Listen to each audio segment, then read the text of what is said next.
कळंब्यातील दवाखान्यासह ठिकठिकाणी गर्भलिंग निदान आणि गर्भपात होत असल्याच्या तक्रारी जिल्हाधिकारी आरोग्य विभागाकडे दाखल झाल्या होत्या। त्यानुसार बुधवारी कळंबा इथल्या साई मंदिर परिसरात असणाऱ्या श्रद्धा हॉस्पिटल आणि करवीर तालुक्यातील वडणगे पाडळी इथं बुधवारी पोलिसांच्या मदतीनं आरोग्य विभागानं स्टिंग ऑपरेशन करून गर्भलिंग निदान प्रकरणाचा पर्दाफाश केला।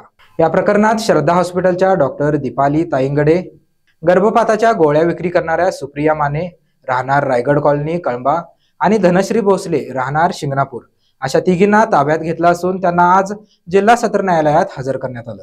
काल करवीर पोलीस ठाणे हद्दीमध्ये कळंबा येथील श्रद्धा हॉस्पिटलमध्ये एक महिला डॉक्टर अवैधरित्या गर्भपात करत असून गर्भलिंग चाचणी आणि गर्भपाताच्या गोळ्या यांची विक्री करते अशी माहिती मिळाल्यामुळे सदर हॉस्पिटलवरती रेड करण्यात आलेली आहे।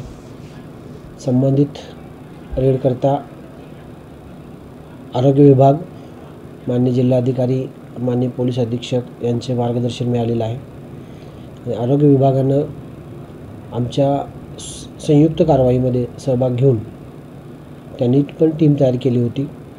त्या अनुषंगानं ती कारवाई केलेली आहे। त्या महिलेला ताब्यात घेण्यात आलेलं आहे आणि तिथे मिळालेला मुद्देमाल सीज करण्यात आलेला आहे।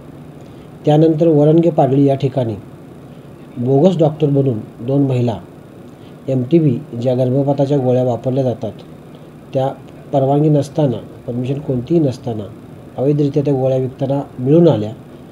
तीही कारवाई आरोग्य विभाग आणि करवीर पोलिसांनी संयुक्तरित्या केलेली आहे। त्यांनाही ताब्यात घेतलेलं आहे।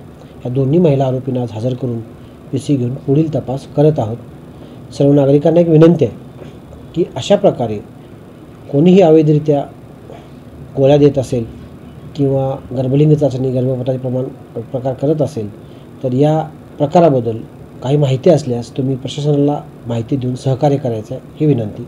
जय हिंद।